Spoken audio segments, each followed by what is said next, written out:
Let me ask you something raw and real. Why is it that the person who runs from love the hardest often needs it the most? Why do they push you away just when you get close, only to feel lost without you once you're gone? What if I told you?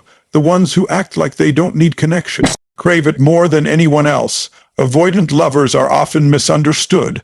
On the surface, they may appear distant, unbothered, even cold. But what most people don't realize is that underneath that emotional armor is a deep and often unspoken fear. It's not that they don't feel, it's that they feel too much, and they've never been taught how to manage it in a safe way.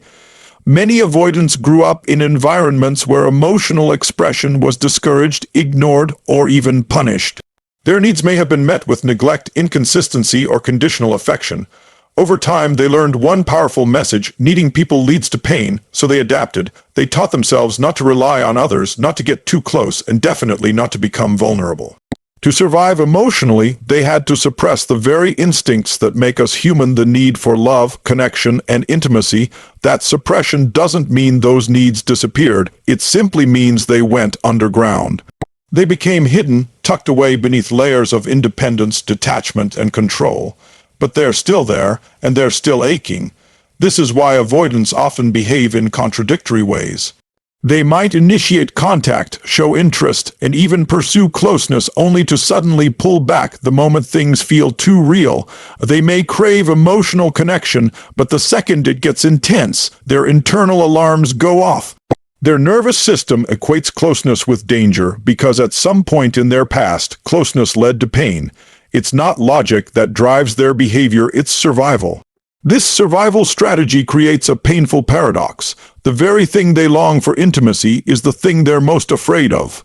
So they find themselves stuck in a cycle of reaching out and shutting down, of wanting to be seen but fearing what might happen if they truly are. And to the outside world, especially to their partners, this can look like rejection. But in reality, it's not rejection, it's protection. The avoidant person is not trying to hurt anyone. They're trying to protect the most wounded parts of themselves. Every time you get too close, you unknowingly activate those wounds. Every time you offer love, they feel the weight of a risk they're not sure they can handle. And in that moment, pulling away feels safer than leaning in, even if it hurts both of you. When avoidant lovers pull away, it's easy to assume they're asking for space, that they need time alone, away from you, to breathe or recharge. And while that might appear true on the surface, what they're really longing for is something deeper, something more essential: safety. Emotional safety, to be precise, the kind that tells them they're not going to be trapped, overwhelmed, judged, or rejected for simply being who they are. The kind of safety that allows them to be close without feeling like they're losing themselves. Avoidants are highly sensitive to emotional intensity, not because they lack feelings, but because they've spent years learning to suppress them. They've built internal walls to protect themselves from the vulnerability that comes with love and connection. So when someone gets too close, or when the relationship starts to feel emotionally intense, they begin to feel trapped, not because the other person is doing something wrong, but because their nervous system has been conditioned to interpret closeness as danger. This is often mistaken for a need for space, but in truth, they're searching for an environment where they can exhale without the fear of being consumed. What avoidant individuals truly crave is a relationship dynamic that doesn't demand constant emotional availability.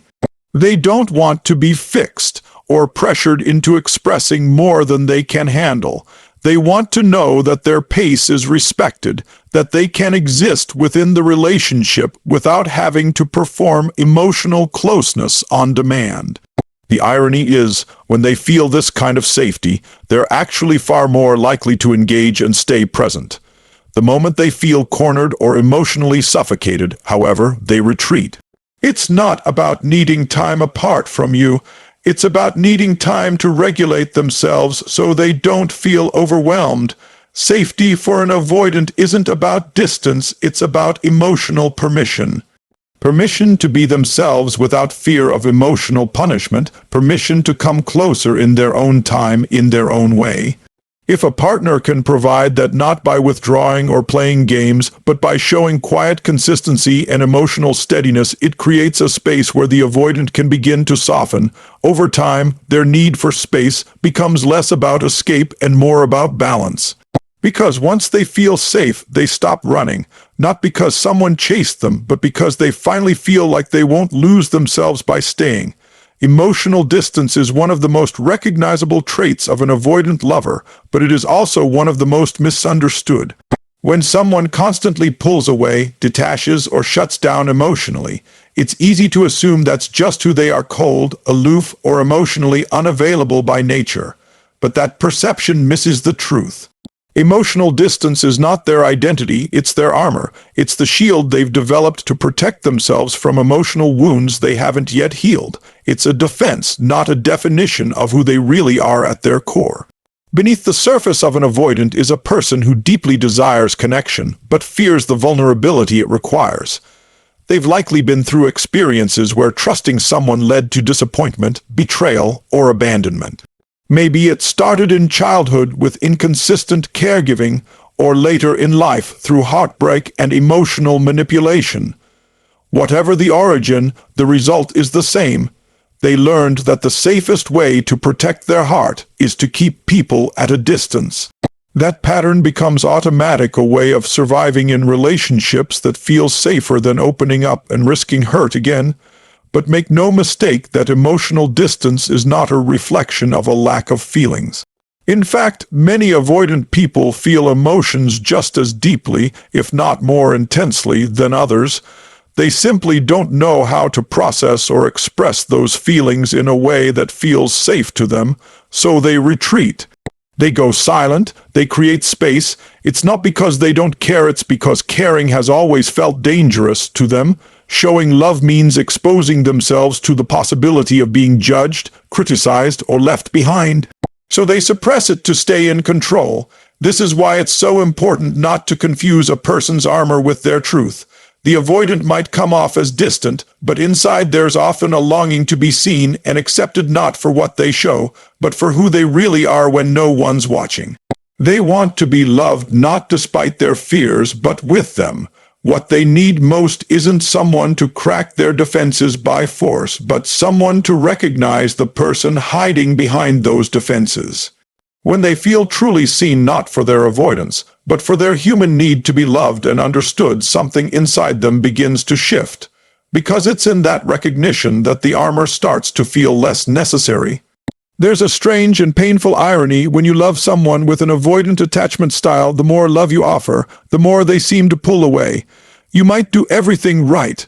Show up consistently, offer affection, communicate openly, and yet, instead of drawing them closer, it triggers the opposite response.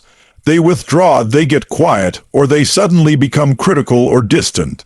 It can feel confusing and even hurtful, but what's happening underneath isn't about your love being wrong. It's about their internal alarm system being activated by the very thing they crave: intimacy. Avoidant individuals have a nervous system that has been conditioned over time to associate closeness with discomfort.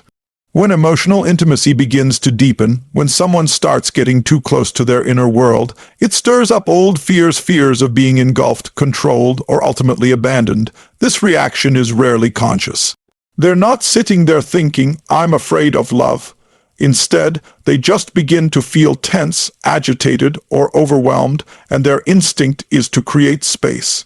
Their alarm system goes off not because you've done anything wrong, but because connection feels unfamiliar, and anything unfamiliar to the nervous system can feel dangerous. What makes this dynamic so complex is that avoidant lovers often initiate relationships with genuine enthusiasm. They're drawn to connection, they want partnership, closeness, even romance. But when that connection starts to feel emotionally intense or consistent, it threatens the fragile sense of independence they've worked so hard to protect.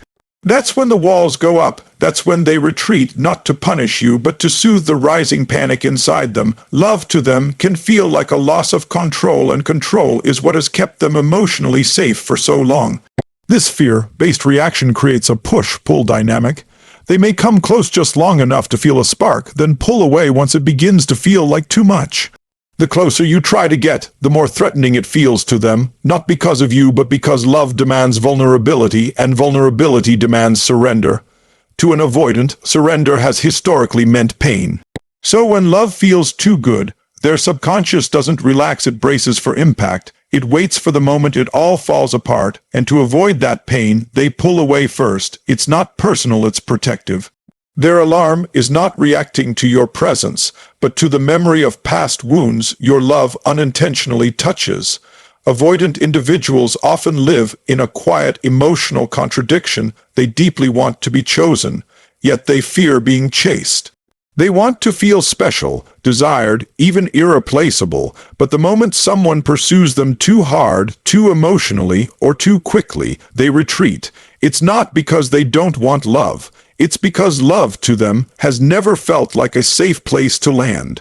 Love has felt like pressure, expectation, or even invasion. So they become hyper-aware of anything that feels like a demand, and that includes emotional closeness, attention, and vulnerability. This creates a frustrating cycle in relationships. The partner of an avoidant might think, if I show them how much I care, they'll feel secure and open up. But the avoidant doesn't interpret it that way. Instead, they may see the intensity of care as something they now have to live up to, and that feels overwhelming.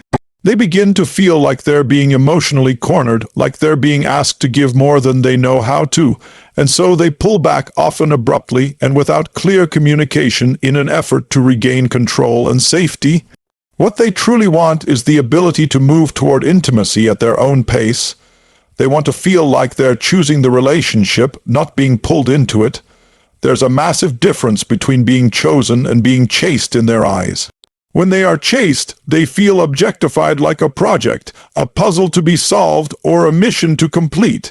When they are chosen gently, without pressure, they begin to feel seen as a person, not a prize. And that distinction is everything. The avoidant is not drawn to desperation. They are drawn to emotional steadiness. They respect independence, grounded energy, and quiet confidence. The more you try to convince them to stay, the more resistance you're likely to meet. But the moment you stop chasing and start holding space, calm, centered, and emotionally self-sufficient, something begins to shift in them. They no longer feel like they're being pulled out of their comfort zone. They feel like they're being invited into connection without losing themselves. They want to be met where they are, not dragged where they're not ready to go. And when they experience a partner who can respect that boundary, yet still stay emotionally available, it breaks the old pattern of threat and escape.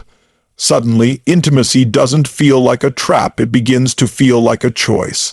One they can make without fear of losing control or losing who they are. One of the most important realizations when dealing with an avoidant partner is understanding that their behavior isn't about you, it's about their history. The moments when they go silent, emotionally shut down, or seem indifferent aren't personal attacks. They're protective responses. Avoidants aren't trying to hurt you. They're trying to protect themselves from wounds they've carried for years, maybe even decades. When you interpret their withdrawal as rejection, it triggers your own pain, your own insecurities, and suddenly, the relationship becomes a battlefield of unhealed emotions on both sides. But when you begin to see their avoidance through a lens of compassion, not as manipulation or cruelty, but as fear and survival, everything shifts. You begin to respond differently. Instead of reacting with panic, anger, or emotional pleading, you start to embody calm. You learn to stay grounded even when they disconnect. And it's in those grounded moments that something powerful begins to happen. The avoidant feels something they rarely experience: emotional safety without emotional pressure. The biggest mistake people make with avoidance is trying to force them open. They ask questions like, "Why don't you talk to me?" or "Why are you pushing me away?" not realizing those questions, while valid, often trigger more withdrawal. The avoidant may not have the language for their emotional experience. They might not even understand what's happening inside themselves. So being confronted with those expectations can feel overwhelming. It becomes easier for them to disappear than to explain what they can't articulate. But when you stop taking their avoidance personally, when you no longer make their silence mean something about your worth, you gain emotional power. You stop playing tug-of-war with their fear, you become the one grounded in reality instead of spiraling in reaction, and from that place of calm strength, you create a space where the avoidant can begin to show up slowly and maybe awkwardly, but more genuinely than ever before. Your calm presence teaches them that love doesn't have to hurt, doesn't have to demand, and doesn't have to chase. It teaches them that closeness doesn't mean enmeshment, and connection doesn't require abandoning who they are. In the moments when they expect pressure and instead receive patience, their inner walls begin to soften, not because they were pushed down, but because they're no longer needed. That's when real transformation begins. And that's when avoidants, perhaps for the first time, feel like they can stay. Loving an avoidant partner or being one is not a matter of right or wrong, strength or weakness. It's a matter of unspoken fears, emotional survival, and protective patterns shaped by experiences that may have occurred long before any romantic relationship began. These patterns are not flaws, they are adaptations. And behind them is a human being who wants to be loved just like anyone else, but who doesn't yet feel safe enough to let love all the way in. The truth is, avoidant lovers aren't trying to sabotage connection, they're trying to protect the most fragile parts of themselves from being exposed, rejected, or abandoned again. Throughout this journey, it's critical to remember that emotional distance is not the same as emotional absence. Avoidants may not always express their feelings in the ways we expect or desire, but that doesn't mean they don't feel deeply. In fact, many of them carry a storm of emotions beneath the surface. They've just been taught that showing it is unsafe. When someone finally comes into their life who doesn't try to force the doors open, but instead sits patiently outside and waits with love, something begins to change, trust starts to build, safety starts to grow. And the walls slowly but surely begin to crack, not because they've been broken, but because they're no longer necessary. Connection with an avoidant requires a level of emotional maturity that few are willing to practice. It requires letting go of ego, not taking things personally, and showing up consistently, even in the face of discomfort. It means understanding that their pullbacks are not proof that you're unlovable, but evidence of their internal conflict. And in those moments, your greatest power isn't in trying harder to get them to open up, it's in standing strong in your own sense of worth while holding space for their process. The less you push, the more room they have to come closer. The less you demand, the more they begin to desire closeness on their own terms. In the end, love for an avoidant must be patient, grounded, and unconditional. It doesn't chase, it doesn't pressure, and it doesn't punish. It understands, and when that understanding is offered not in words, but in consistent action and calm presence, it becomes the mirror that shows the avoidant something they've never truly seen before. That they can be loved without being consumed. That they can be vulnerable without losing control, and that, maybe for the first time, staying doesn't have to feel like a threat, it can feel like coming home.